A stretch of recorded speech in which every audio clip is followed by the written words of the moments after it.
নমস্কার, আপনারা দেখছেন সময় কলকাতা। সময় নিউজ নিয়ে আপনাদের সঙ্গে আমি অঙ্কিতা। চোখ রাখবো বিস্তারিত খবরে। ভোট মিটতেই শুভেন্দু সরকারের উদ্যোগে রাজ্যে ফের ঘুরতে চলেছে জুট মিলের চাকা। শ্রমমন্ত্রী অর্জুন সিং এর উদ্যোগে একের পর এক বন্ধ জুট মিলগুলি পুনরায় চালুর ক্ষেত্রে বড় অগ্রগতি। মঙ্গলবার অর্জুন সিং এর উপস্থিতিতে কলকাতার নিউ সেক্রেটারিয়েটে শ্রম দফতরের বৈঠকে পর বরানগর জগদ্দল জুট ইন্ডাস্ট্রিজ এবং এমকো জুট মিল 2 থেকে 3 দিনের মধ্যে খুলে দেওয়ার সিদ্ধান্ত নেওয়া হয়েছে।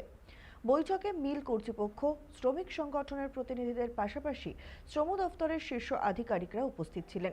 সিদ্ধান্ত অনুযায়ী প্রথমে মিলগুলিতে রক্ষণাবেক্ষণের কাজ শুরু হবে, এরপর ধাপে ধাপে পূর্ণ উৎপাদন চালু করা হবে।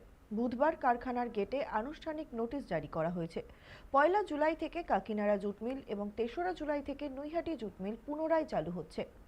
পাশাপাশি হাওড়ার দাসনগরের ভারত জুট মিলের বকেয়া মজুরি, গ্র্যাচুইটি ও প্রভিডেন্ট ফান্ড সংক্রান্ত বিষয়গুলি খতিয়ে দেখতে কারখানা পরিদর্শনের নির্দেশ দিয়েছেন শ্রমমন্ত্রী। এই উদ্যোগে প্রায় 7,500 শ্রমিকের কর্মসংস্থান পুনরায় নিশ্চিত হবে। বন্ধ চটকলগুলি ধাপে ধাপে চালু হওয়ায় শিল্পাঞ্চল জুড়ে আশার সঞ্চার হয়েছে।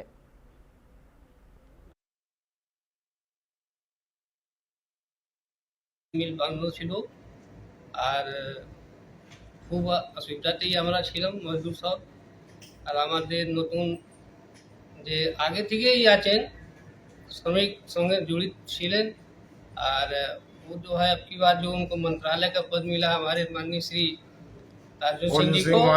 हाँ, ये हम लोग के श्रमिक के लिए शुरू से ही लड़ते हैं, अभी भी लड़ रहे हैं और इनके ही नेतृत्व में हम लोग का मिल खुलने जा रहा है। बड़ी खुशी की बात है।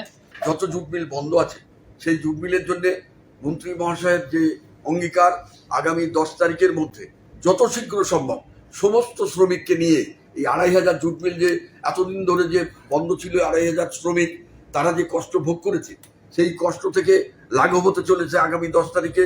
সেই জায়গাটা আমার ম্যানেজমেন্টকে আমরা ধন্যবাদ জানাচ্ছি।